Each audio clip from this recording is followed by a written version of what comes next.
Bonjour à tous, ravi de vous retrouver sur Public Sénat. Il y a 3 jours, l'attentat de Trèbes dans l'Aude causait la mort de 4 personnes, parmi lesquelles le lieutenant-colonel Arnaud Beltrame, qui avait pris délibérément la place d'une otage et qui a trouvé la mort, tué par l'assaillant Radouane Lagdim et terroriste Radouane Lagdim.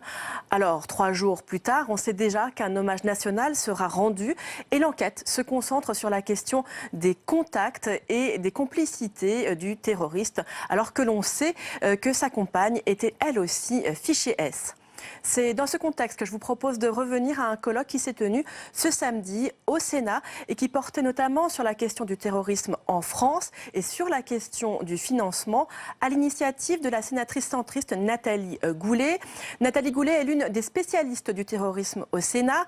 Elle était notamment à l'initiative de la première commission d'enquête qui s'est tenue sur ce sujet à la Chambre haute et cela déjà plusieurs mois avant même les attentats de Charlie. Tout de suite donc, retour à ce colloque et notamment à une table ronde qui a permis de voir s'exprimer la présidente de la commission de lutte contre le terrorisme au Parlement européen, Nathalie Griesbeck, ainsi que Jean-Charles Brizard, président du Centre d'analyse du terrorisme. Ce colloque était prévu de longue date et je dois dire que c'est avec beaucoup d'émotion que je l'ouvre maintenant, compte tenu de ce qui s'est passé hier, bien sûr. Et avant de commencer mon introduction, je vais vous demander, s'il vous plaît, de vous lever pour une minute de silence pour les victimes d'hier, et notamment Arnaud Beltrame, ainsi que l'ensemble des victimes du terrorisme partout dans le monde. Je crois que ce colloque aujourd'hui leur doit bien cette minute de silence. Je vous remercie de bien vouloir la respecter.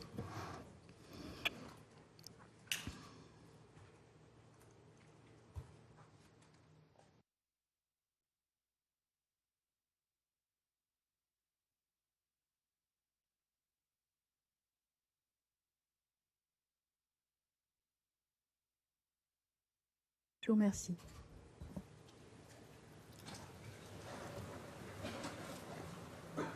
Hier matin, personne ne connaissait le nom de Arnaud Beltrame. Aujourd'hui, il est devenu le héros d'une France solidaire, d'une France courageuse, d'une France qui s'engage, et aussi de ce que sont nos forces de police et de gendarmerie, c'est-à-dire qui assurent notre défense et notre sécurité. Comme je vous le disais tout à l'heure, ce colloque était prévu de longue date. Nous allons avoir une première table ronde avec Nathalie Griesbeck, que je remercie, qui a un emploi du temps terriblement chargé, et ce qui se passe aujourd'hui ne va pas l'alléger, puisqu'elle est présidente de la commission qui s'occupe du terrorisme au Parlement européen. Puis nous aurons Éric Mas qui... je me suis trompée de poste. Cédric Mas qui pourra nous parler aussi du discours djihadiste. Ensuite, le président Brizard, qu'on ne présente plus, pour lequel je me trompe systématiquement de prénom, donc vous remarquerez que je l'ai soigneusement évité. Jean-Charles, voilà, c'est fait. Jean-Charles Brizard qui nous parlera aussi de la menace. Puis nous aurons 2 invités exceptionnels qui nous parleront de la lutte contre le financement du terrorisme en Arabie Saoudite. Parce qu'il faut savoir que ce pays qui est porteur de beaucoup de préjugés est en train d'accomplir un travail absolument remarquable en ce qui concerne le contrôle du financement du terrorisme. Et c'est bien, messieurs, je vous remercie d'être venus jusqu'à nous pour pouvoir nous parler. Donc je vais tout de suite laisser la parole à Nathalie Griesbeck, et qu'il y a des impératifs d'horaire et qui ne pourra pas rester. Donc je vais lui céder la parole. Elle peut parler du pupitre ou de sa place, c'est comme vous voulez. Je pense que nous allons avoir une journée extrêmement riche. Je vous la laisserai découvrir au fur et à mesure que les intervenants arriveront.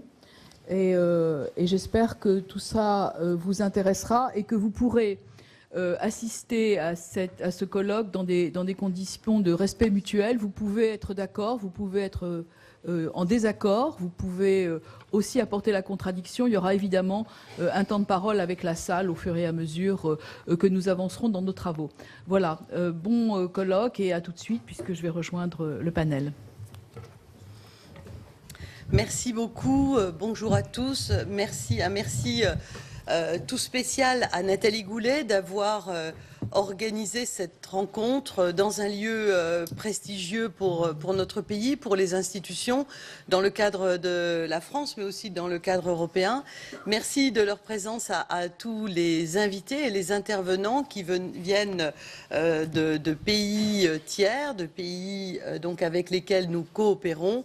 Vraiment, Nathalie Goulet a eu une idée tout à fait d'actualité, tristement d'actualité, mais c'est une raison supplémentaire pour travailler ensemble à combattre cette menace et ce fléau que constitue le terrorisme sur l'ensemble de la planète, même si celui-ci n'est pas un phénomène nouveau, il constitue aujourd'hui dans nos sociétés contemporaines et démocratiques une menace extrêmement importante.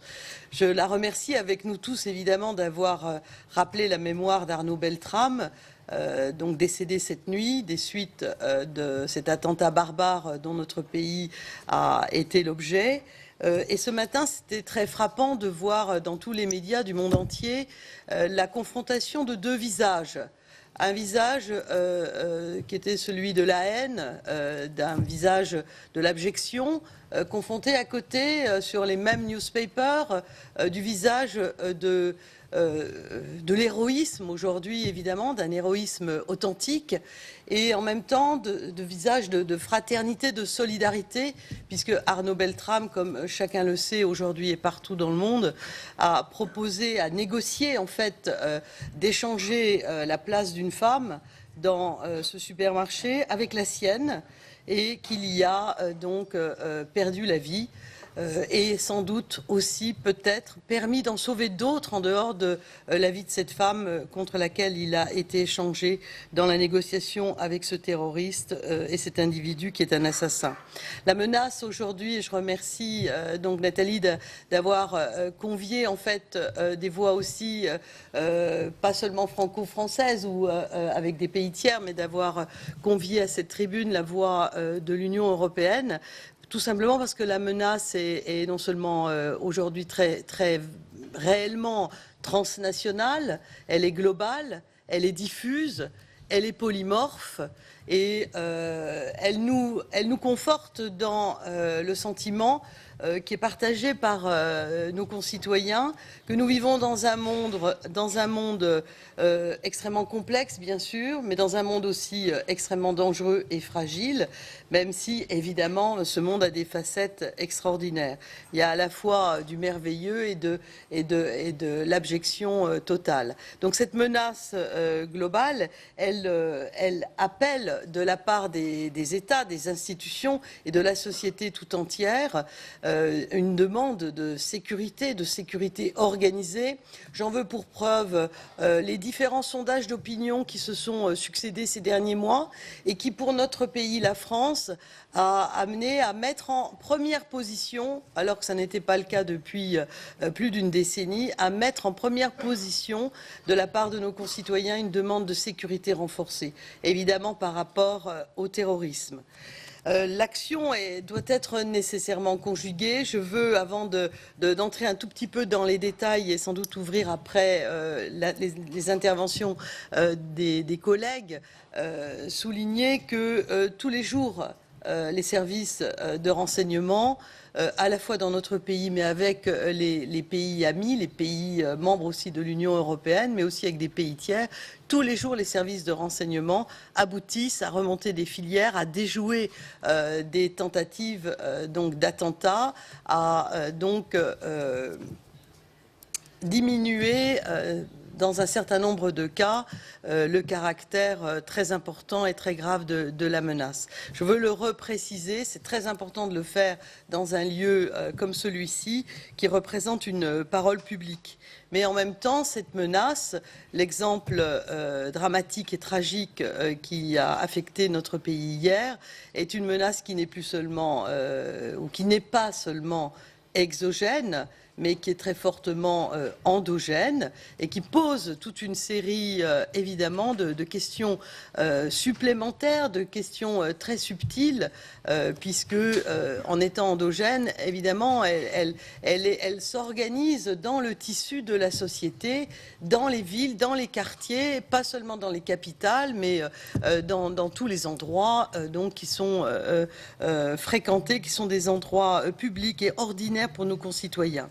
Alors, que faire en Europe? Évidemment, la première des réponses, c'est d'imaginer de conjuguer nos efforts, de partager nos informations, de créer des outils avec des normes minimales et de tenir compte des expériences réussies comme donc des pratiques qui peuvent permettre d'aboutir à renforcer le partage des compétences.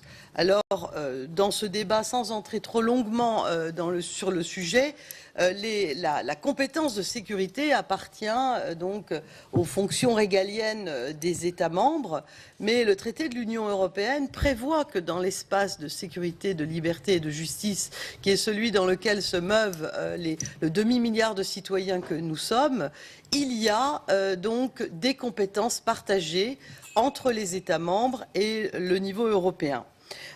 Bien sûr, il y a une nécessité de le faire, mais ensuite il faut voir comment répondre à cette menace globale et cette demande de sécurité des États, où les États membres sont en première ligne en termes de sécurité intérieure. Donc même si les compétences sont partagées, tout en soulignant bien sûr que si je reprends l'exemple de cet individu qui a commis cet attentat hier, et cette nécessité d'avoir un maillage territorial serré, on est contraint évidemment dans chaque situation d'attentat à examiner les parcours de ces individus, les signes. Cet individu d'hier était fiché S, mais comme vous le savez sans doute aussi, il a été donc une première fois arrêté pour violence en 2010, puis pour possession d'armes, puis en 2014 ou 2015, la date m'échappe, mais elle est très proche, pour trafic de stupéfiants. Et enfin encore une dernière fois avec une peine d'emprisonnement pour détention d'armes. Tous ces éléments appellent évidemment au plan à la fois de notre pays mais au plan européen aussi à travailler la réponse pénale, la réponse en termes de normes minimales dans la poursuite pénale de ce type d'individus. Et peut-être, mais ce seront les spécialistes qui s'exprimeront là-dessus. Pour moi, en tant que député président de la commission de lutte contre le terrorisme au plan européen, ma mission consiste à essayer de faire travailler ensemble et partager les expériences. Donc, sans doute, à imaginer des modifications des procédures pénales et peut-être de travailler sur l'organisation du fichier. Le fichier qui recense les individus classés S dans notre pays est un fichier qui comprend 19 000 noms, 12 000 noms de fichiers S plus sensibles, mais on voit bien, et ils le diront sans doute, qu'il est impossible d'imaginer d'avoir des équipes de minimum 8 à 10 personnels de police pour suivre chaque individu de ces 12 000 noms. Je pense qu'à partir du problème, il y a un travail à faire sur le fichier. Quelqu'un comme cet individu d'hier, qui a été 4 fois donc poursuivi et soumis à des peines d'emprisonnement, constitue une menace plus importante que d'autres, même si dans son voisinage, à partir des témoignages que nous avons recueillis depuis hier, on s'aperçoit que le matin, il emmenait sa petite sœur à l'école et qu'il était capable, dans l'après-midi, de porter le panier de sa mère, qui était très souriante dans son quartier. Il faut sortir du monde des bisounours et réfléchir à l'éphéméride complet donc de ces personnes qui, de manière endogène, constituent en dehors de la menace exogène, de dangereux criminels pour notre collectivité et pour évidemment, c'est à mes yeux, mais peut-être que ça sera contesté, la cible que constituent ces attaques terroristes, c'est-à-dire briser les valeurs qui sont celles de liberté des démocraties contemporaines. Donc, c'est une remarque préliminaire pour aborder à présent le rôle plus particulier de l'Union européenne. Et le point sur les sources de financement. Cette commission spéciale, elle a été créée à l'automne 2017. C'est une commission qui rassemble évidemment différentes nationalités et qui cherche à travailler ensemble pour examiner les instruments existants, pour déterminer les bonnes pratiques, voire les déficiences, et pour travailler à l'efficacité d'une meilleure coopération, notamment en matière de lutte contre le blanchiment des capitaux et le financement du terrorisme. Parce que je reviens sur cet individu d'hier, les 4 étapes que nous connaissons, même si on n'arrive pas, en tous les cas pour ma part, j'ai pas réussi depuis hier à définir très clairement où il était né. Il semble qu'il soit né au Maroc et qu'il soit franco-marocain. On a tous les sons de cloche là-dessus. Ça pose aussi des questions par catégorie, évidemment, de défense de nos sociétés démocratiques par rapport à ce phénomène. Mais je veux ajouter là que derrière ces infractions et ces délits qu'il a commis, évidemment, il va de soi que la criminalité organisée est l'une des facettes du terrorisme aujourd'hui et des attentats terroristes. Les attentats terroristes utilisent exactement aujourd'hui les moyens qu'ils ont empruntés, qu'ils ont copiés, qu'ils ont pris sur le modèle de la criminalité organisée. Lutte des traite des êtres humains, trafic de drogue, blanchiment d'argent et tutti quanti. Alors, au plan européen, pour lutter efficacement contre le terrorisme, évidemment, nous n'avons pas inventé la poudre, la pierre philosophale, en considérant que tarir les sources du financement des terroristes était l'un des éléments à mettre tout en haut de l'agenda. Là aussi, donc, l'Union européenne souhaite limiter le recours le plus possible aux mouvements illicites d'argent, au blanchiment de capitaux, ce qui s'inscrit dans les objectifs de renforcer la sécurité telle qu'elle est exprimée par nos concitoyens. En février 2016, la Commission a proposé un plan d'action destiné à renforcer la lutte contre le financement du terrorisme, qui s'articule d'ailleurs autour de 2 grands axes principaux. Traquer les terroristes en surveillant les mouvements financiers et en empêchant de transférer des fonds ou d'autres avoirs, et puis déstabiliser, c'est-à-dire briser le fonctionnement en déstabilisant les sources de revenus qui sont utilisées par les organisations terroristes, en s'attaquant à leur capacité à lever des fonds via la lutte contre le trafic illicite, le trafic aussi des biens culturels, qui est une des dimensions qui est prise en compte aujourd'hui au plan de la législation communautaire. Alors, un paquet financement de criminalité dans le jargon de l'Union européenne, on a appelé ça un paquet pour respecter les engagements tels qu'ils ont été pris dans le plan d'action pour renforcer la capacité de l'Union à combattre ensemble et surtout de manière efficace et cohérente ce type de criminalité organisée. Alors d'abord en érigeant le blanchiment de capitaux en infraction pénale. Deuxièmement, en soumettant les mouvements de capitaux importants à des contrôles beaucoup plus serrés et beaucoup plus stricts. Et enfin, en gelant les avoirs et en confisquant les avoirs des biens du crime. Alors, blanchiment de capitaux, pour mémoire, et à la louche, mais c'est déjà extrêmement important, on considère que le produit de l'ensemble des activités criminelles dans le monde est estimé à 2000 milliards de dollars en 2010, c'est-à-dire 3,6% du PIB mondial. Ça ne se trouve pas sous le pied d'un cheval. Ce sont des sommes absolument astronomiques brassées par les organismes terroristes. Et donc, il est très important de travailler ensemble à empêcher les criminels de planifier leurs activités illégales avec ces moyens. Première directive en 1991. Et en 2005, nouvelle directive anti-blanchiment qui est relative à la prévention et à l'utilisation du système financier en étendant les recommandations au financement du terrorisme à partir des nouveaux standards des GAFI. Au niveau européen, un consensus très ferme émerge clairement à partir de 2005 sur toutes les infractions liées au terrorisme qui doivent être incluses dans cette directive anti-blanchiment. En outre, on demande à tous les États membres de mettre en place une cellule de renseignement financier qu'on appelle le CRF pour combattre le blanchiment de capitaux et le financement du terrorisme. Cellule centrale qui doit recevoir, qui analyse et qui communique aux autorités compétentes les informations en question. En 2012, on révise cette norme et on l'adapte avec de nouvelles recommandations pour l'aligner sur les normes internationales.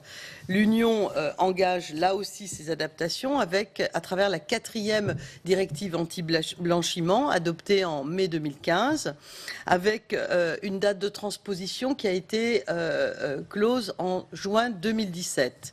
Sans rentrer dans le détail des mesures telles qu'elles sont prévues, cette directive, elle s'adapte, elle propose un outil qui est plus complexe à utiliser, qui consiste à demander aux États membres d'évaluer le risque.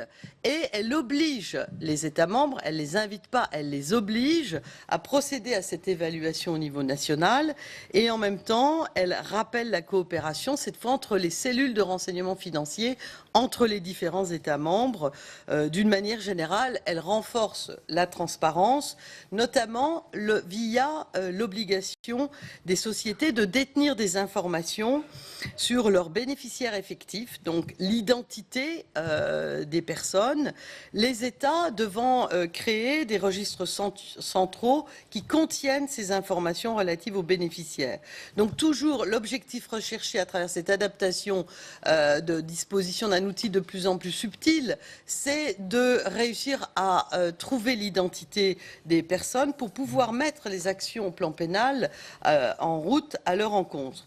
Néanmoins, le contexte des attentats terroristes en 2015, la mise en lumière de l'émergence des nouvelles tendances en matière de financement, amène l'Union à faire le constat des lacunes dans la surveillance des moyens utilisés, avec le commerce des biens culturels, avec le problème, entre guillemets, des monnaies virtuelles et des fameuses cartes prépayées. L'Union va réfléchir à ce moment-là à une nouvelle directive qui prenne en compte ces dernières évolutions. La 5e directive qui est en cours de discussion, qui n'annule pas les précédentes, mais qui adapte, car c'est l'objet de cette traque contre la criminalité terroriste, c'est de réussir à aller un peu plus vite qu'eux. Dans ce combat mortifère. Donc cette 5e directive est en cours de discussion dans les institutions européennes. Elle est en partie entre les mains du commissaire Moscovici qui va venir s'exprimer d'ici quelques jours dans la commission de lutte contre le terrorisme. Et parmi les propositions les plus importantes, se trouve l'inclusion des plateformes de change de monnaie virtuelle dans le champ d'application de la directive à propos du transfert de monnaie virtuelle qui jusqu'à présent, c'est incroyable, ne font l'objet d'aucune règle contraignante. Donc, c'est un élément extrêmement important. On va aussi, alors ça, évidemment, ça suscite des grincements de dents de la part de nos concitoyens, mais c'est une condition sine qua non dans l'arsenal que nous devons mettre en perspective et articuler les outils les uns par rapport aux autres, c'est l'abaissement des limites maximales de transactions pour les instruments prépayés. C'est compliqué parce que pour un certain nombre de nos concitoyens, c'est le seul moyen de pouvoir communiquer, mais donc on est obligé de passer au tamis ces dispositifs pour renforcer la lutte et la coopération contre le terrorisme. Évidemment, il y a dans cette préparation de la 5e directive anti-blanchiment un renforcement encore une fois des cellules de renseignement financier qui pourraient demander à présent des informations sur le blanchiment des capitaux et le financement du terrorisme, mais aussi identifier les titulaires des comptes bancaires. Et tout cela avec, il y a aussi aujourd'hui beaucoup d'invités de Nathalie Goulet venant de pays tiers de l'Union européenne, une harmonisation au sein de l'Union européenne à l'égard des pays tiers qui sont considérés comme des pays tiers partenaires mais à haut risque. Donc que retenir de tout cela pour aller vers une conclusion rapide? Que la transparence, la coopération, l'échange d'informations seront constituent l'un des moyens efficaces pour contrer le blanchiment de capitaux qui nuit à nos sociétés, à nos infrastructures, à notre service public et qui porte atteinte aux valeurs fondamentales qui sont les piliers de notre société européenne. Donc en décembre 2016, la Commission a présenté 3 propositions. Je finis sur le cadre juridique des mouvements illicites. Un mot quand même sur le règlement dont je suis le rapporteur, sur le gel et la confiscation des biens du crime, c'est-à-dire donc de prévoir des peines minimales des peines minimales harmonisée entre les États membres en ce qui concerne la poursuite donc en cas d'infraction criminelle au blanchiment d'argent, avec des circonstances aggravantes en cas d'organisation terroriste, avec donc des peines de prison et des sanctions pécuniaires, avec le contrôle d'argent liquide, bien sûr, et donc avec ce règlement, c'est un règlement, pas une directive, ça veut dire d'applicabilité directe, concernant le gel et la confiscation des biens du crime, qui a pour objectif principal dans cette lutte contre cette menace transfrontalière, d'assurer un mécanisme rapide de reconnaissance mutuelle des décisions de gel et des décisions de confiscation des biens du crime. Ça veut dire que donc dans un État X, on va prendre une décision de confiscation ou une décision de gel des biens du crime. La poursuite donc de l'infraction pourra être immédiate dans un État Y pour le même bien. Voilà, j'ai évoqué le trafic illicite et vraiment pour conclure, enfin, après 40 ans de discussion et 4 ans de négociations, nous sommes parvenus à créer en coopération renforcée un parquet européen. C'est une étape qui était difficile à franchir, comme s'il n'était pas évident d'acquérir cet instrument, mais on se trouve confronté, comme d'habitude, donc à une demande de souveraineté des États membres. Moi, j'appelle de mes voeux, plus que jamais, chaque jour qui passe, d'étendre sa compétence, évidemment, aux crimes terroristes. Voilà, en quelques mots et avec des bottes de 7 lieues, tracer les éléments principaux concernant cet aspect donc de la lutte contre le financement du terrorisme en Europe. Merci.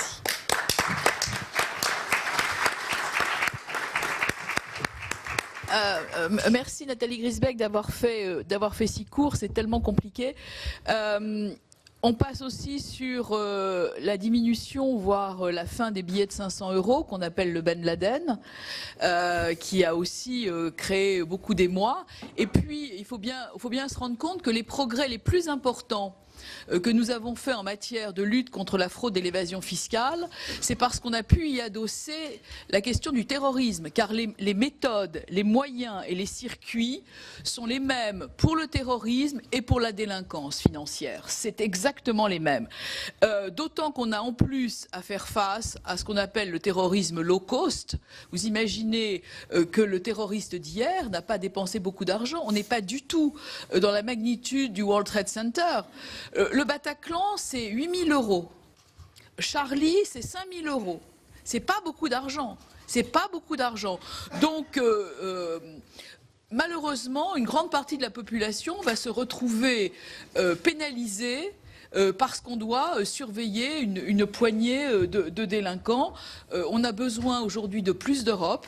Et je crois que c'est une chance d'avoir eu Nathalie Griesbeck aujourd'hui parce qu'elle n'est pas très facile à avoir à une conférence parce qu'elle elle est très demandée et en plus l'Europe est évidemment notre partenaire essentiel. Donc merci beaucoup. Je vais passer la parole à Cédric Masse et pour 7 minutes, paraît-il, montre en main. Je vous remercie, Madame la sénatrice.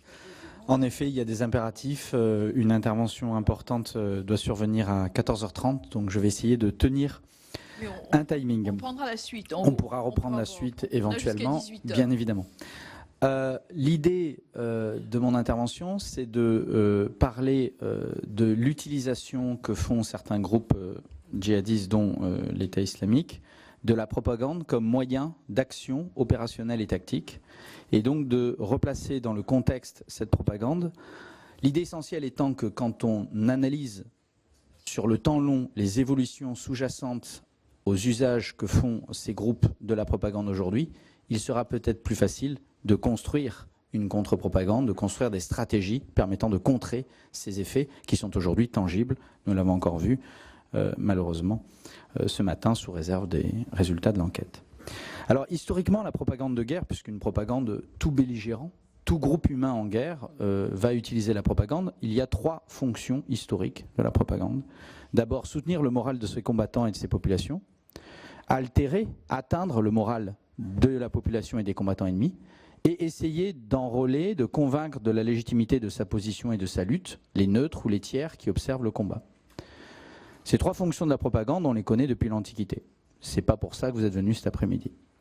La nouveauté, qui est une évolution, qui date déjà de l'époque des penseurs du djihad, qui ont apporté les fondamentaux et les réflexions qui ont amené la création d'Al-Qaïda puis de l'État islamique, c'est d'utiliser réellement la propagande comme moyen de déclencher des opérations, comme moyen de causer des pertes directes au sein des zones et des populations considérées comme ennemies.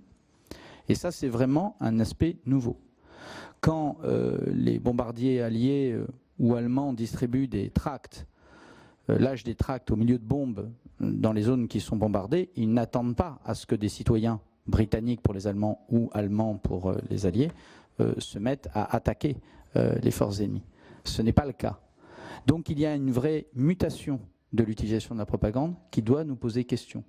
Parce que c'est vraiment l'élément moteur qui nécessite aujourd'hui une réponse globale et qui explique ce constat qui n'est pas un constat d'impuissance, mais qui est un constat de nécessité de réfléchir différemment à l'engagement de nos moyens. Alors pourquoi est-ce que les penseurs et stratèges djihadistes ont à un moment donné utilisé cette propagande? Il y a à mon sens, à notre sens, à l'Institut Action Résilience, la conjonction de 2 phénomènes. D'abord, des moyens de diffusion de l'information et de communication qui se sont largement développés.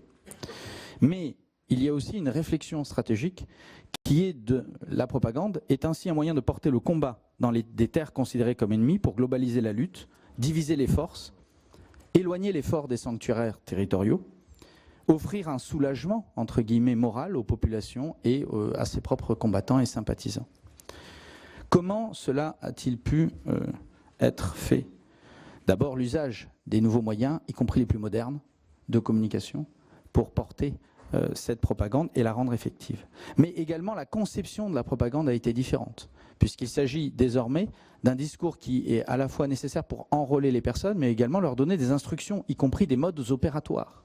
Aujourd'hui, vous avez une propagande qui vous donne quasiment à un terrorisme do-it-yourself, en open source, homemade. Le recrutement, le guidage à distance, par des messages à la fois généraux mais aussi efficaces, a permis d'actionner, entre guillemets, des individus qui sont rarement isolés, hein, le mythe du solitaire, je n'y reviendrai pas, d'actionner pour les mettre en action et les amener à mener des attaques directement dans le pays. Quelque part, on pourrait comparer l'utilisation que font aujourd'hui ces groupes djihadistes de la propagande à une capacité de porter le feu directement dans les territoires ennemis, donc comme une arme à distance, comme nous pourrions nous utiliser des missiles de croisière ou des drones.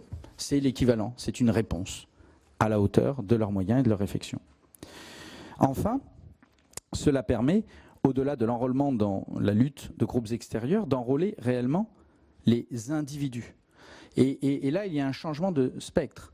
On a parlé pendant longtemps d'un terrorisme local, c'est-à-dire l'enrôlement de groupes locaux qui étaient dans l'extrémisme violent au sein d'une lutte plus globale. C'était un petit peu la stratégie adoptée un certain temps par Al-Qaïda, qui distribuait des allégeances et des franchises en utilisant un petit peu les moyens locaux. Mais aujourd'hui, on enrôle des individus eux-mêmes, leur parcours et leur propre questionnement, leur propre quête, leur propre colère, et on arrive à les enrôler dans cette lutte, à les intégrer dans une stratégie qui est définie par des groupes qui sont parfois éloignés et parfois avec lesquels les 10 individus n'ont eu aucun contact autre que virtuel. Ça nécessite une connaissance fine des sociétés ciblées, des lignes de faille, des moyens et des leviers sur lesquels on peut appuyer pour permettre à des individus de plonger, de basculer dans le passage à l'acte terroriste à cette fin. Alors, récupération des luttes et des colères locales, des groupes, mais aussi au niveau individuel. On le constate quand on observe, nous avons un monitoring assez précis de la communication de propagande de l'État islamique et d'Al-Qaïda. Donc il y a une évolution, par exemple, c'est-à-dire que le maintien coûte que coûte d'une activité de propagande. Et donc on constate que fin 2017, compte tenu des défaites subies dans les sanctuaires, la propagande avait évolué. Il y avait une hausse des communiqués, puisque nous distinguons les moyens de propagande frugaux, des simples communiqués, des simples encarts qui sont publiés sur les réseaux sociaux, des moyens qui nécessitent des structures plus complexes de propagande, par exemple les vidéos plus construites, les reportages photos, mais surtout les vidéos. Et là, on constate qu'une baisse importante des vidéos fin 2017, mais qui est revenue à un niveau important au regard de la menace à partir de 2018, puisque nous avons, quand on distingue, quand on compare la semaine 50 de 2017, donc l'avant-dernière semaine de l'année 2017, nous avions 76 communiqués entre Hamac et EI, juste sur la propagande de l'État islamique.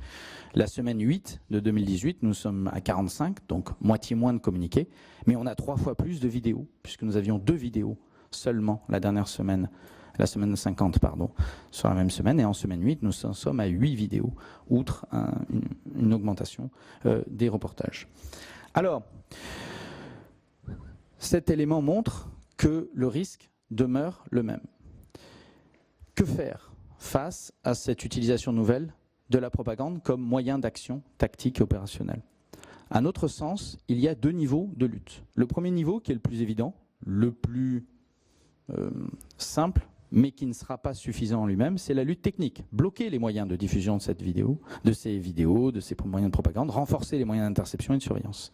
Et puis il y a un deuxième niveau de lutte, c'est celui sur lequel nous sommes attendus, parce que c'est là réellement que l'on pourra traiter le fond, parce que comme le disait justement l'intervention précédente, on ne peut pas mettre 8 policiers auprès de chaque personne dans les fichiers. En revanche, si nous pouvons altérer l'efficience des messages qui sont diffusés et qui amènent ces personnes éventuellement à passer à l'acte, eh bien là, nous ferons l'économie de ces moyens-là et nous diminuerons la menace substantiellement. Donc c'est une lutte de contre-propagande, à la fois générique mais aussi ciblée, pour se battre sur le même terrain que celui des djihadistes, c'est-à-dire celui des esprits et des parcours individuels aujourd'hui. Donc, lorsque le cher Abou Bassir, dans Inspire numéro 7, nous dit que le djihad médiatique est la moitié du djihad, eh bien, le contre-djihad, c'est-à-dire la contre-terrorisme aujourd'hui face au phénomène djihadiste doit aussi être, au moins pour moitié, dans le contre-discours. Je vous remercie.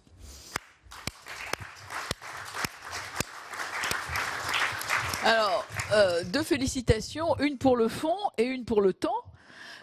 C'est tout à fait remarquable. J'ai pas eu besoin d'utiliser ma petite sonnette.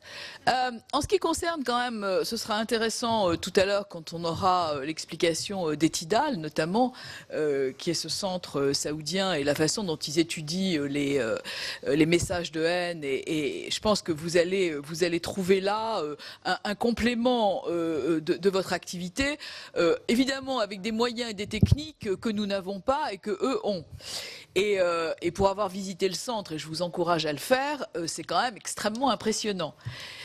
Parce que le contre-discours se rédige là-bas dans les mêmes termes, la même calligraphie, les mêmes images que la propagande. Et donc, c'est un copier-coller avec le bon discours à la place du mauvais. Et c'est extrêmement impressionnant. Vous pourrez dire à M. Nasser que je suis un bon ambassadeur de Etidal. Franchement, merci beaucoup. J'hésite. On va prendre quelques questions dans la salle, puisqu'on m'a annoncé une intervention à 14h30. Donc, je ne voudrais pas couper la parole de notre ami Jean-Charles Brizard. Donc, je vais vous proposer de prendre une ou deux questions, si vous voulez bien, si j'ai un micro-baladeur quelque part et quelqu'un pour le porter. Est-ce que j'ai un micro-baladeur? Oui, j'en ai un.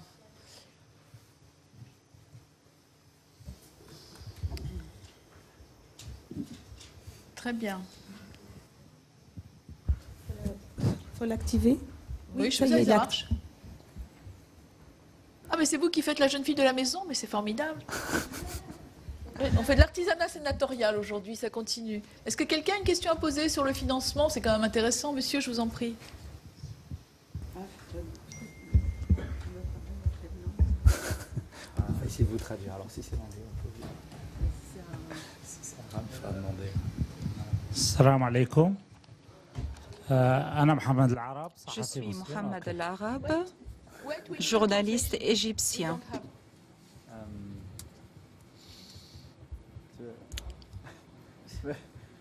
Je suis Mohamed El Arab, journaliste égyptien. Wait. Sorry? No, I need the headset. Headphones. Okay. Bon. Do it yourself. Vous voyez, vous trouvez qu'on a trop d'assistants au Sénat, vous voyez que c'est pas bien que dans le cas.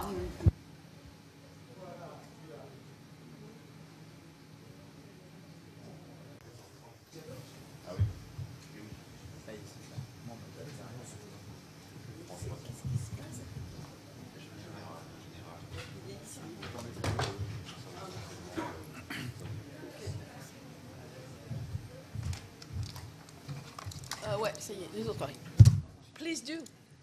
Excuse me. Que la paix de Dieu soit sur vous. Je suis Mohamed El Arab, journaliste égyptien. Je travaille dans des zones de conflit depuis 25 ans. J'ai couvert l'Afghanistan, le Pakistan, Gaza, l'Irak, la Somalie et plus récemment et dernièrement le Yémen. Nous condamnons l'acte terroriste qui s'est déroulé en France hier et nous allons raconter à nos enfants l'héroïsme de ce gendarme français. J'ai une question. Est-ce qu'on pourrait avoir de votre part autant de condamnation et de solidarité vis-à-vis de ce qui se passe en Syrie et au Yémen de la part de milices soutenues par l'Iran? Lorsqu'on nous demande de participer à la condamnation des actes perpétrés en France, et nous condamnons d'ailleurs ces actes, nous vous demandons de condamner de votre part les actes perpétrés par ces milices soutenues par l'Iran en Syrie, en Irak et au Yémen. Nous sommes tous partenaires dans la lutte contre le terrorisme et nous vous demandons d'adopter la même position que nous adoptons nous. La réaction française n'a pas été claire et nette vis-à-vis de la menace posée par l'Iran, vis-à-vis de la menace nucléaire de l'Iran. Qu'est-ce que nous allons devenir si l'Iran venait à posséder un jour la bombe atomique? Nous attendons une réponse de votre part. Écoutez, je vais simplement vous demander d'attendre l'intervention d'abord de son Excellence l'ambassadeur du Yémen, ensuite de Monsieur son Excellence Ashraf Rifi, qui est au Liban à Tripoli, connaît assez bien la question, et enfin de notre ami Romain Caillet qui parlera du djihadisme chiite. Je pense que vous aurez à la fin de la deuxième table ronde l'ensemble des réponses à vos questions. Et je ne crois pas du tout que le gouvernement français ni qu'aucun gouvernement européen n'ait jamais été dupe des problèmes et sous-estime ce qui peut se passer dans le monde, en Afghanistan ou ailleurs. C'est précisément l'Afghanistan en ce moment qui attire notre attention comme base de repli des soldats terroristes défaits de Daesh en Syrie et en Irak qui se replient en ce moment en Afghanistan. Et donc tous les pays qui sont autour de l'Afghanistan, y compris ceux d'Asie centrale, font l'objet aujourd'hui de toute notre attention. Donc je crois que votre préoccupation me semble partagée.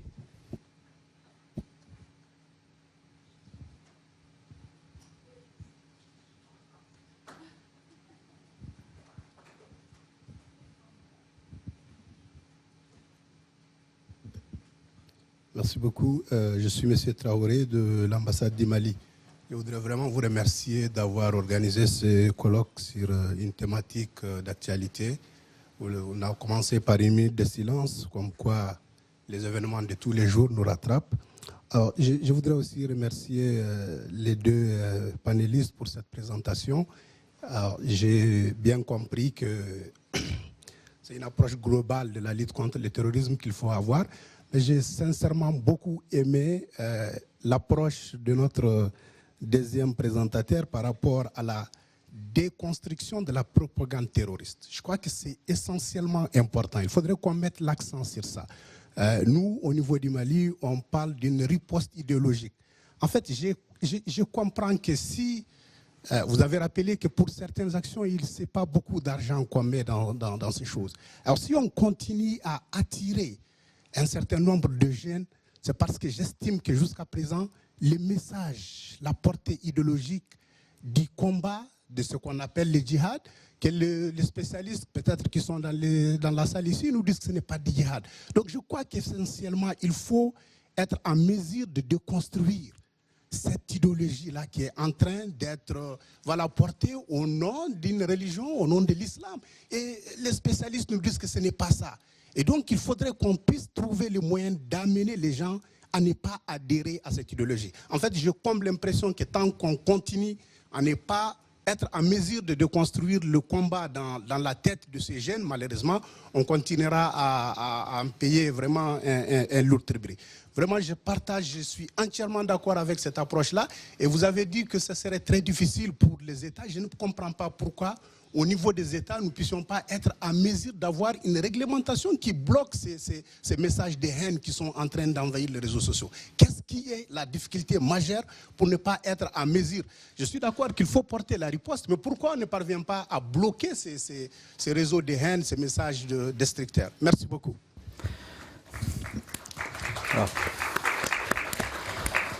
Alors il y aurait une réponse très longue parce qu'en effet, il y a plusieurs questions dans votre question. La première chose, c'est que vous mettez en effet l'accent sur le contre-discours et la contre-propagande religieuse, mais il faut bien comprendre que pour que cette propagande produise les effets que les groupes djihadistes qui l'utilisent désirent, il faut qu'elle soit construite en utilisant, je l'ai dit, les failles et une connaissance fine des sociétés, et donc qui utilise bien plus de leviers que simplement le discours religieux en lui-même. Donc en effet, de répondre par une contre-propagande exclusivement destinée à contrer les arguments religieux ou à combler le besoin d'absolu qui anime certaines des personnes qui vont basculer éventuellement, ou être en risque de basculer sur l'extrémisme violent. À mon sens, ce n'est pas suffisant. Il y aura encore des trous dans la raquette. Donc il va falloir faire une réponse plus globale. Donc ça, c'est la première chose. Donc le contre-discours religieux est important, il est même stratégique, mais il ne sera pas suffisant à lui seul. Il va falloir combattre aussi les autres éléments de discours. Il faut bien comprendre qu'une des limites de ces moyens tel qu'il est utilisé aujourd'hui.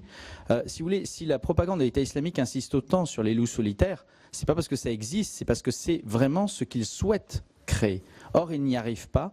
La plupart du temps, il y a encore besoin d'interactions individuelles, de recrutement. Ils ont fait des cellules à l'époque pour avoir des interactions avec les personnes auxquelles progressivement, après les avoir attirées par des réseaux et des moyens collectifs et publics, ils attiraient dans des conversations plus privées pour essayer de les travailler, hein, et de travailler les individus avec des analyses, avec des profilages psychologiques de ces personnes-là. Donc, il y a encore ce besoin-là. Donc, la propagande n'est pas totalement le seul moyen d'actionner, mais c'est un levier très fort. Par rapport à votre deuxième partie de votre question sur comment se fait-il que nous n'ayons pas les moyens de bloquer tout cela, alors il faut bien comprendre que bloquer techniquement un message, ce n'est pas nécessairement une réponse satisfaisante du simple point de vue. Je ne parle même pas de nos libertés et droits fondamentaux, c'est déjà important, mais c'est un petit peu évidemment, mais au-delà de cet aspect-là, parce qu'a priori pour certains c'est plus un argument malheureusement, déjà être conforme à nos valeurs, mais surtout si nous ne sommes pas capables de répondre à un discours sans fermer les émetteurs de ce discours, c'est un aveu de faiblesse aussi quelque part. Il est quand même sidérant que nous nous limitions qu'à ça. Ça ne veut pas dire qu'il ne faille pas le faire, bien évidemment. Mais je pense qu'à un moment donné, il est nécessaire aussi de trouver les leviers et les clés pour bloquer les différentes étapes qui sont complexes, qui ne sont jamais irréversibles, qui ne sont jamais irrésistibles, qui ne sont jamais absolues, qui mènent jusqu'au passage à l'acte violent. Alors sur cette même question du blocage des sites, parce que c'est quand même ça que vous demandez, bon, d'abord on est dans un état de droit.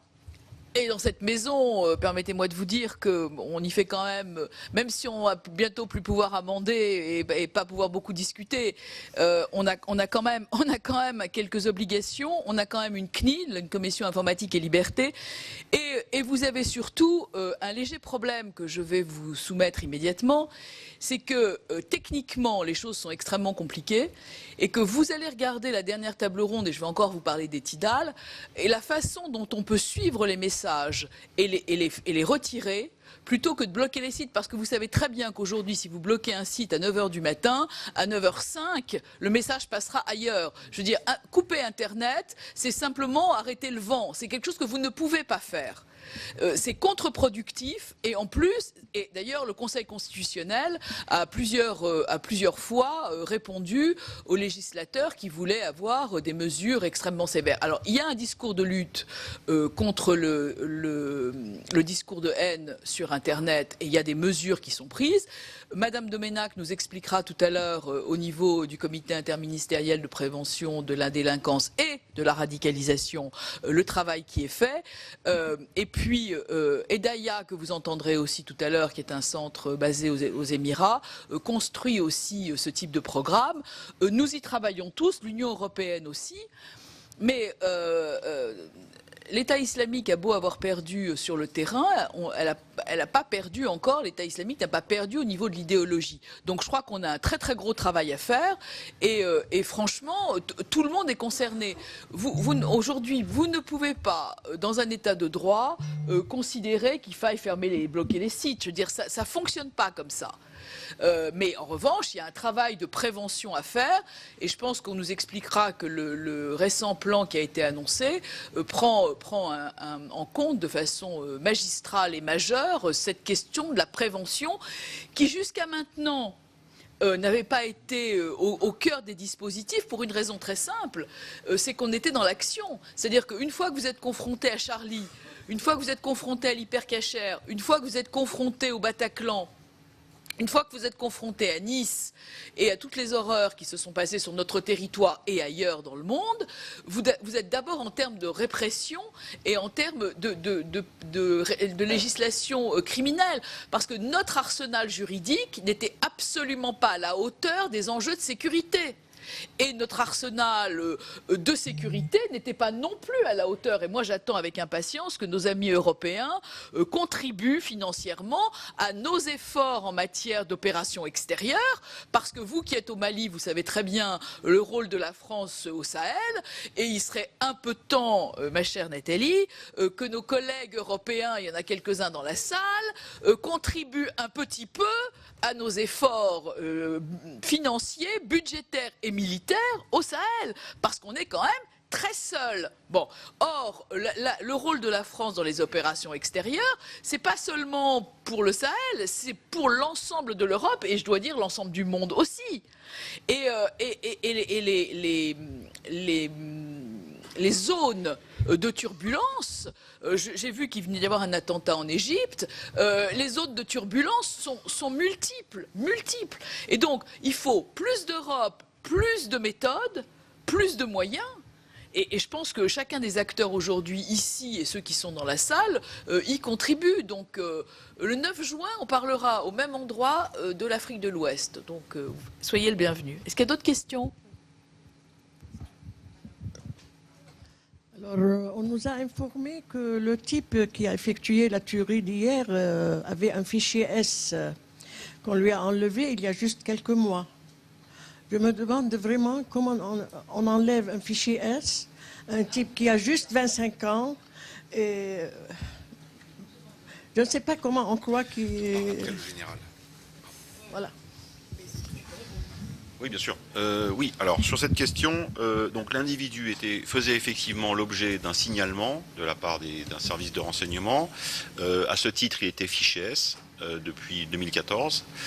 Il était bien sûr fiché également au fichier de signalement pour la prévention de la radicalisation à caractère terroriste, autrement appelé FSPRT. Ça veut dire quoi un fichier? Un fichier, d'abord c'est une mesure administrative qui n'emporte aucune conséquence judiciaire, bien sûr. Ça n'entrave en rien la liberté de mouvement de l'individu. C'est simplement un marqueur pour les services de renseignement. Marqueur qui sert à quoi? Qui sert ponctuellement pour les services à évaluer la dangerosité des individus. Pourquoi? Parce que comme ça a été dit très justement par Mme Grisbeck, on n'a pas la capacité dans notre pays et dans aucun autre pays dans le monde de surveiller l'ensemble des individus potentiellement dangereux. Donc qu'est-ce qu'on fait? On s'assure régulièrement, on évalue régulièrement la dangerosité d'un individu. C'est-à-dire qu'on va le suivre pendant une période de temps, plusieurs semaines, plusieurs mois. On va appliquer sur lui des interceptions électroniques, téléphoniques. On va le suivre physiquement, des filatures. On va sonoriser éventuellement ses véhicules, ses logements, etc. pour s'assurer, essayer d'évaluer sa dangerosité. Si au terme de cette évaluation, il n'y a aucun élément permettant de penser que l'individu va passer à l'acte, a un projet d'attentat, est inséré dans un réseau terroriste, qu'est-ce qu'on va faire? On va réaffecter les moyens qu'on avait affectés à cette personne à des cibles, des objectifs, comme on le dit dans les services de renseignement, prioritaires. Et c'est exactement ce qui s'est produit pour cet individu. Donc, si vous voulez, bien sûr, on peut, a posteriori, on peut dire il était fiché, bien sûr. Et donc on l'a raté, certes, mais en réalité, il y a beaucoup d'individus dans ces fichiers qui ne sont plus suivis de manière effective. Sur les 20 000, le fichier des FSPRT contient aujourd'hui 20 000 noms, il y en a un peu plus de 10 000 qui sont suivis, c'est-à-dire qui constituent des objectifs des services. 4 000 par la DGSI, un peu plus de 4 000 par la DGSI, et le reste par les services territoriaux, des RPP et autres services. Donc ça, ce sont des objectifs prioritaires, dont faisait partie cet individu. Il était, comme on dit, dans le haut du spectre, c'est-à-dire considéré comme parmi les plus dangereux, les plus radicalisés. Mais malheureusement, encore une fois, pour les contraintes que j'ai indiquées, un individu, à un moment T, peut effectivement représenter un danger pour les services. Pardon ? Non mais l'âge importe peu, on a des individus dangereux qui sont bien plus jeunes que lui, l'âge importe peu. Ce que je veux dire, c'est qu'encore une fois, on ne peut pas affecter suffisamment de moyens pour suivre l'ensemble de ces personnes au même moment. On est obligé de faire des choix, de faire un tri, et c'est ce que font tous les jours les services de renseignement. On est dans une matière qui est une matière essentiellement humaine, le renseignement, la sélection, l'évaluation procède d'un processus humain, ça n'est pas quelque chose de scientifique. Et même un scientifique aurait du mal à détecter ceux qui aujourd'hui, et de plus en plus, parce qu'ils sont très nombreux, dissimulent, comme vous le savez, de plus en plus leurs intentions, leurs préparatifs, etc. Voilà.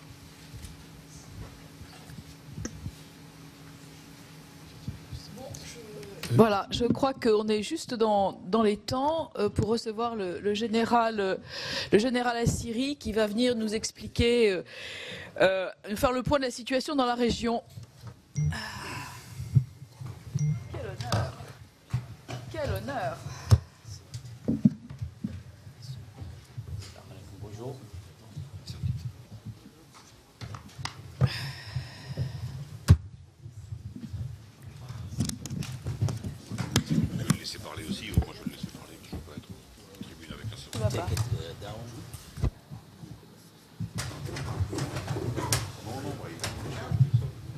ça.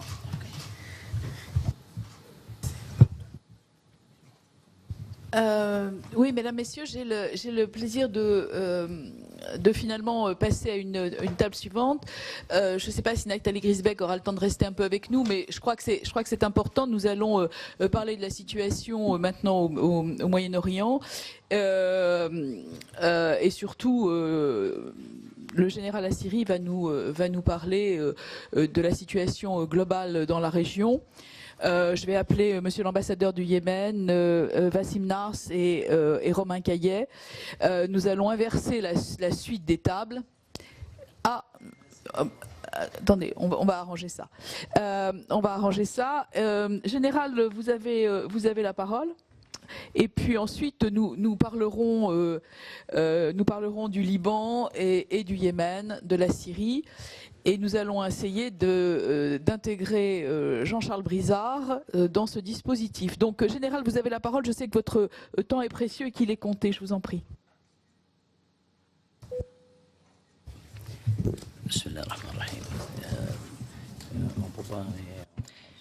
Au nom de Dieu, clément et miséricordieux. Il y a la traduction en anglais, il y a la traduction en arabe, mais si vous parlez en français, ça va aussi. Donc, vous parlez dans la langue de votre choix, Général.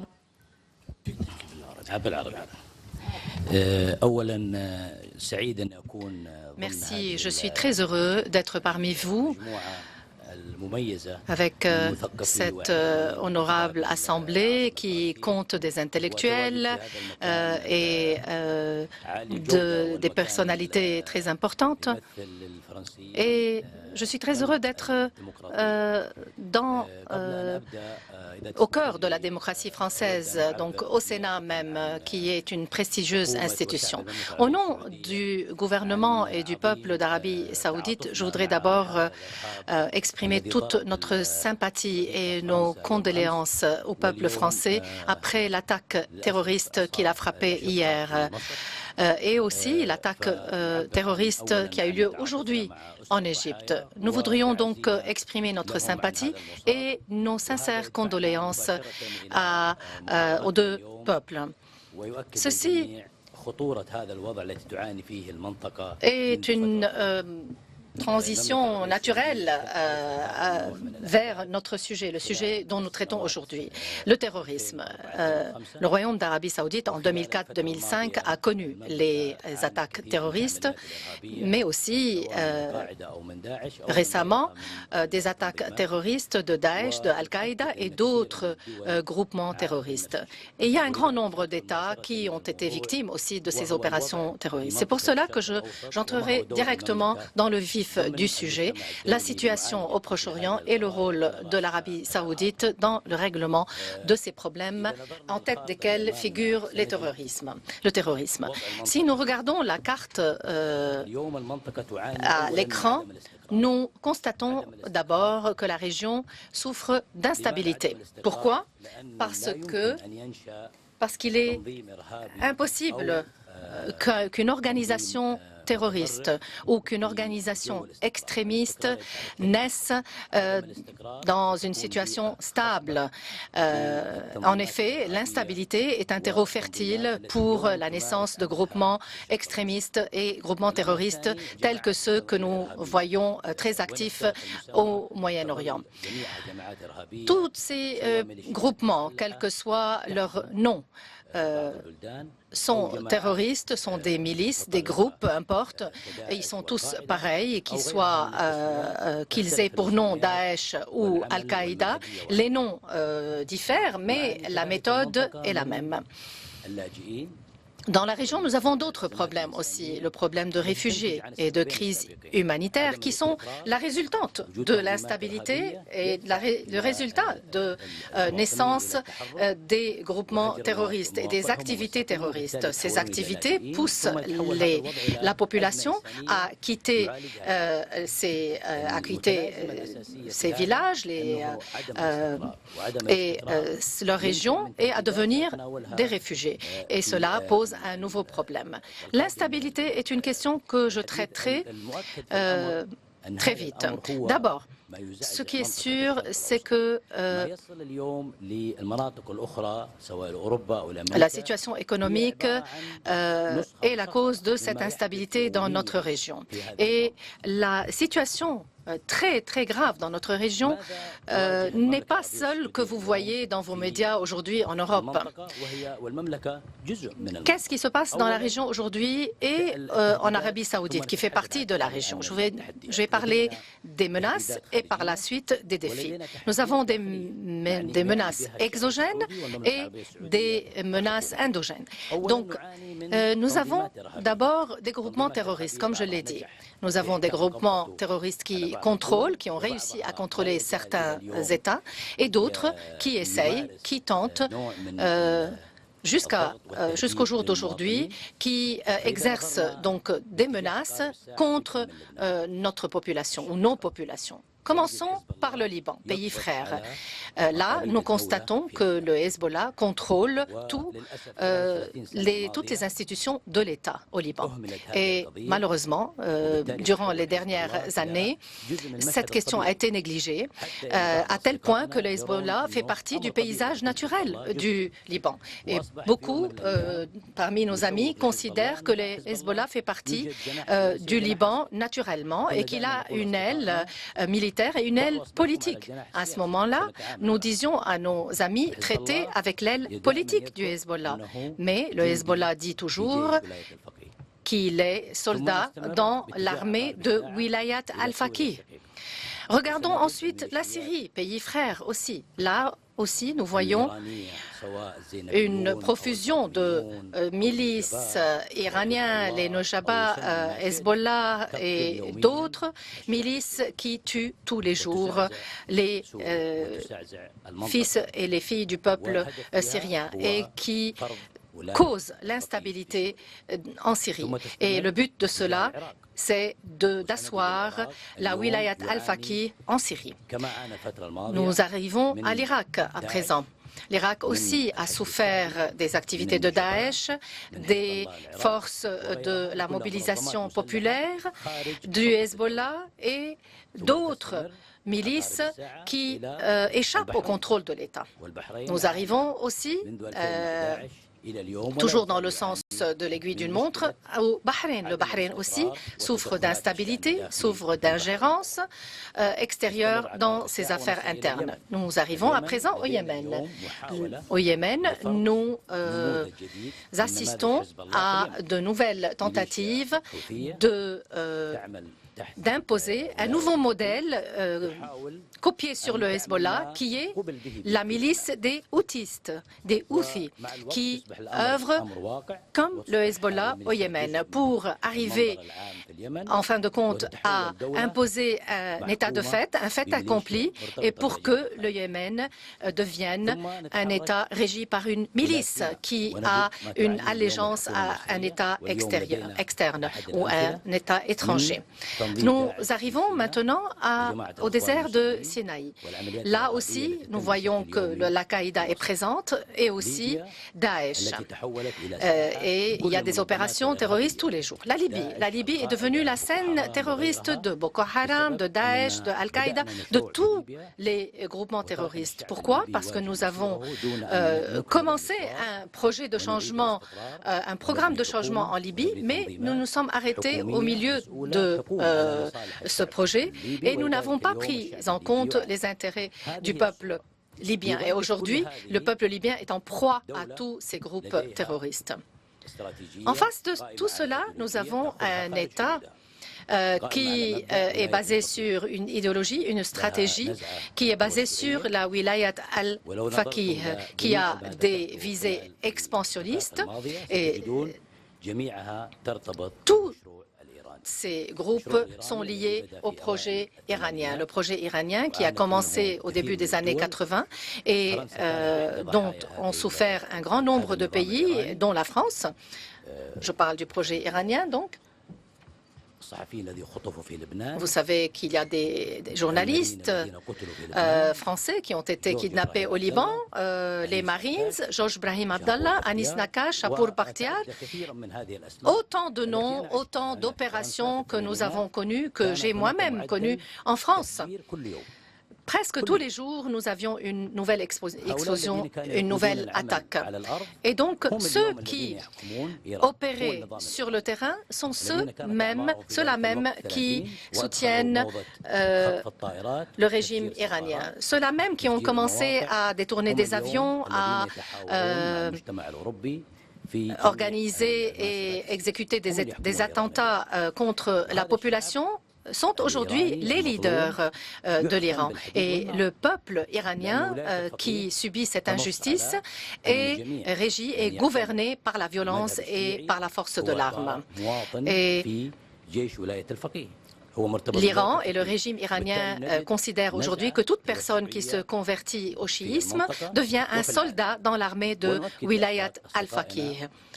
Je voudrais vous dire que la région aujourd'hui souffre de cette première étape, si j'ose dire, d'épreuve, mais ce phénomène va s'exporter à d'autres pays. Aujourd'hui, nous avons le Hezbollah qui combat en Syrie, qui tue les Syriens. Nous avons plus de 40 000 soldats professionnels. À la fin de la crise syrienne, où iront tous ces soldats? Est-ce qu'ils vont combattre les Israéliens ou alors ils vont retourner en Europe, en Afrique? On se demande aujourd'hui ce que deviendront ces soldats ou ces miliciens au Yémen. Les combattants qui envoient des missiles contre l'Arabie saoudite à partir du Yémen, 95 missiles qui ont été déjà lancés contre l'Arabie saoudite, eh bien, ces combattants sont des combattants iraniens, où ils le font avec l'appui iranien. Et on ne saurait accepter cette situation sans riposter. Comment faire donc pour faire face à ces défis?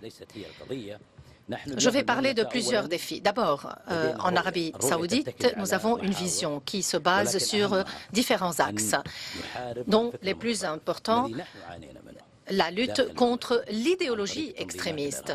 Et cela, nous en souffrons à l'intérieur même du Royaume d'Arabie saoudite. Deuxième axe, la nécessité de moderniser nos sociétés pour que cette société soit contemporaine, moderne, qui puisse interagir avec la société et la communauté internationale par les moyens les plus modernes. Troisième axe, les réformes économiques. Notre économie devrait se renouveler pour qu'elle puisse s'adapter aux crises et pour qu'elle ne soit plus une économie dépendante du pétrole et des hydrocarbures. En matière de menaces, qu'a fait l'Arabie saoudite pour contrer ces menaces et dans la lutte contre le terrorisme? L'Arabie saoudite est un membre fondateur de la coalition de lutte contre Daesh, aux côtés de 45 autres pays. Vous écoutez l'interprétation? Il y a un problème? Il y a un problème dans l'interprétation? Non, tout va bien.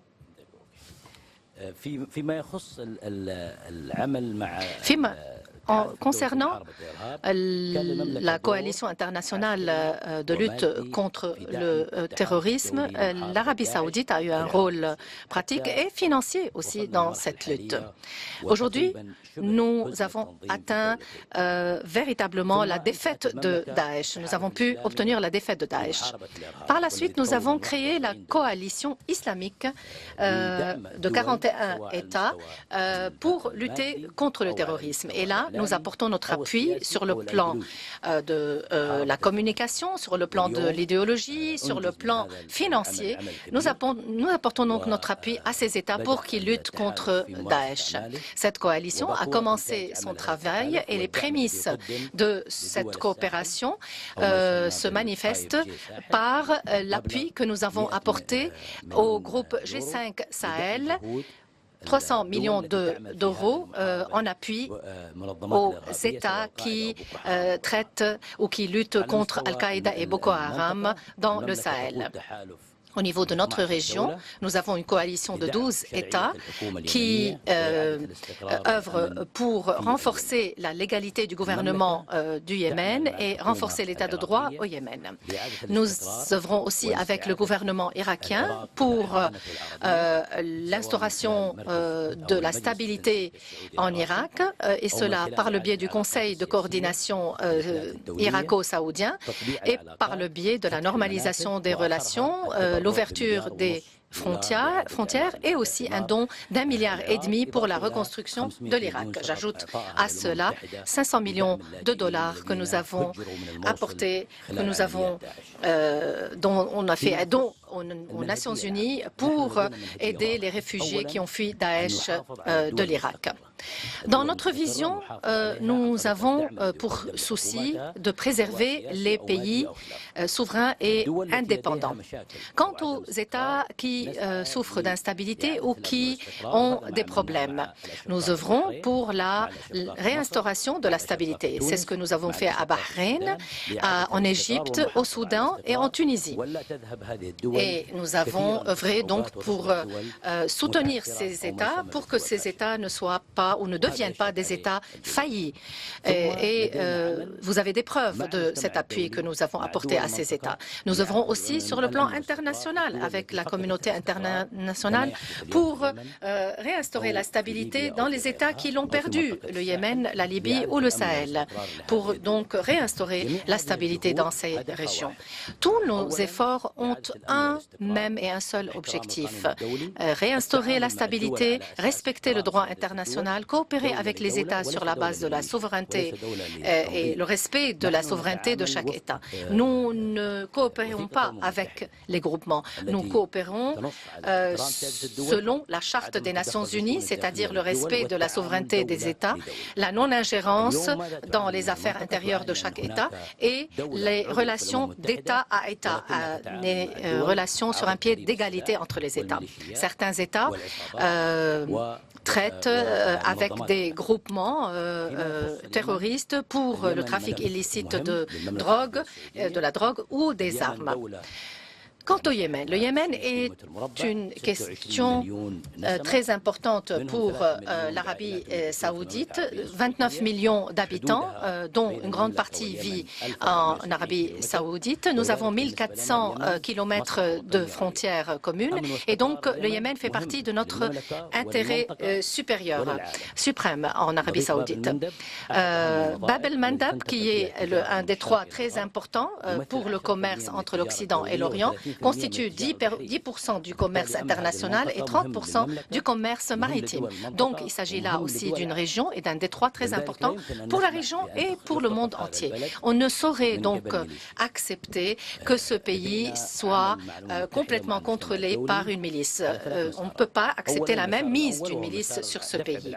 Donc, nous œuvrons pour renforcer le travail sur le plan politique et l'émissaire des Nations Unies y travaille pour ramener tous les pays autour d'une table de négociation pour préserver et garantir les intérêts de la population du Yémen. Deuxièmement, limiter la crise humanitaire au Yémen par le biais des aides que nous avons apportées et le plan humanitaire global des Nations Unies, dont le coût est de 1,5 milliard de dollars pour appuyer et alléger les souffrances du peuple yéménite et pour accueillir les réfugiés yéménites en Arabie saoudite. Troisième axe,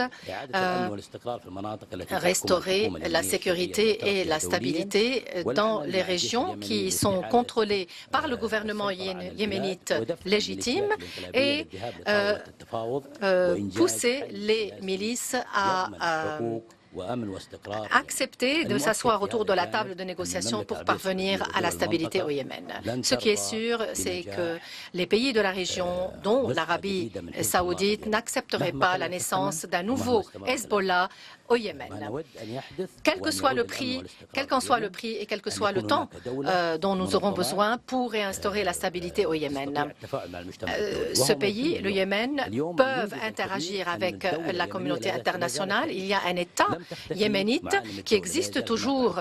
Les institutions de l'État n'ont pas disparu. Il y a toujours un gouvernement, un chef de gouvernement, il y a des ambassades, il y a des institutions. Donc, si le gouvernement yéménite disparaissait, s'il arrivait à disparaître, nous serions devant un nouveau modèle libyen. Il n'y aura plus d'ambassade, il n'y aura plus d'institutions. Et donc une anarchie totale. C'est pour cela que la coalition déploie tous ses efforts pour stabiliser le Yémen. Al-Qaïda aujourd'hui contrôle l'aéroport et le port de Sanaa et perçoit plus de 100 millions de rials yéménites ou percevait plus de 100 millions de rials yéménites par jour du Yémen. Mais aujourd'hui, nous avons pu bouter ces milices hors des régions qu'elles contrôlaient et nous appuyons le gouvernement et nous essayons de garantir sa cohésion et sa survie. Voilà tout ce que nous déployons comme effort au niveau du Yémen. Sur le plan international, nous avons une vision, nous avons une méthode et une intention de continuer notre appui à tous les États qui sont épris de paix et de stabilité. Nous coopérons avec tous les pays du monde, à l'exception d'un seul État, l'Iran. Pourquoi? Parce qu'on ne peut pas coopérer avec l'Iran. Et si nous regardons la situation en Iran, nous voyons qu'il y a un grand nombre de pays qui ont rompu leurs relations avec l'Iran, dont le Soudan. Pourquoi? Parce que l'Arabie saoudite a œuvré pour ramener l'Iran dans le giron de la communauté internationale. Le Royaume d'Arabie saoudite a réhabilité en quelque sorte le gouvernement soudanais pour qu'il puisse avoir des contacts réguliers selon le droit international avec les pays du monde et le Soudan a été rayé de la liste des États qui coopèrent avec le terrorisme et les terroristes. Et donc, nous voudrions continuer à œuvrer avec nos frères soudanais pour qu'ils soient rayés complètement de cette liste et de façon définitive de cette liste et pour leur essor économique. Qu'est-ce que nous avons donné ou apporté comme aide? 32,652,087 milliards de dollars.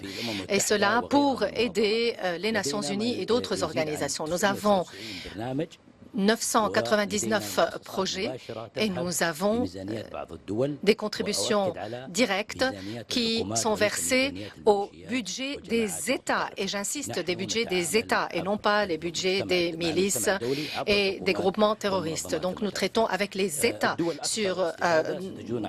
dans la communauté internationale. Les pays qui bénéficient le plus de notre aide, vous les voyez sur ce plan ou ces deux colonnes. Eh bien, excusez-moi, je vais essayer d'être très bref. Les informations et les chiffres, vous pouvez les trouver. Je ne vais pas m'y attarder.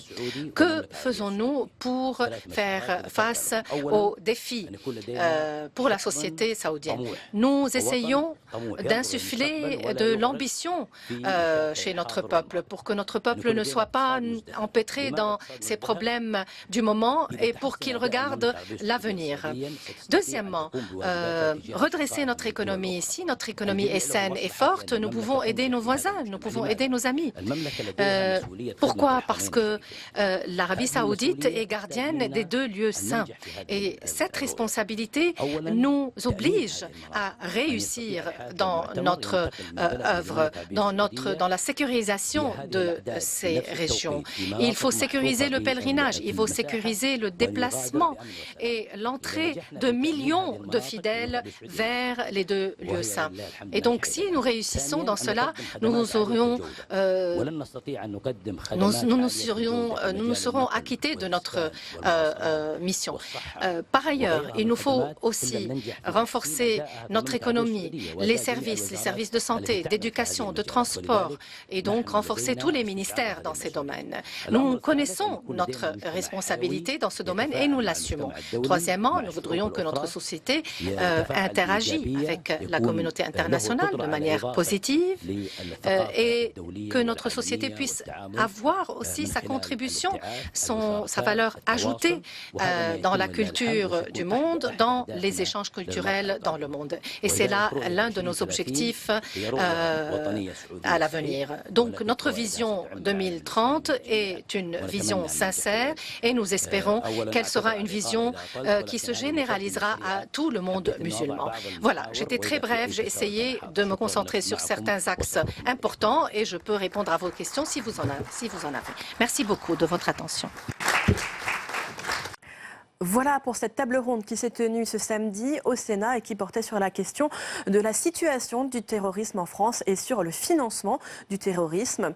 Hasard du calendrier, ce colloque se tenait au lendemain de l'attentat de Trèbes dans l'Aude qui a causé la mort de 4 personnes, parmi lesquelles le lieutenant-colonel Arnaud Beltrame. Vous pouvez toujours voir et revoir ce programme sur notre site publicsénat.fr. Très bonne journée sur les chaînes parlementaires.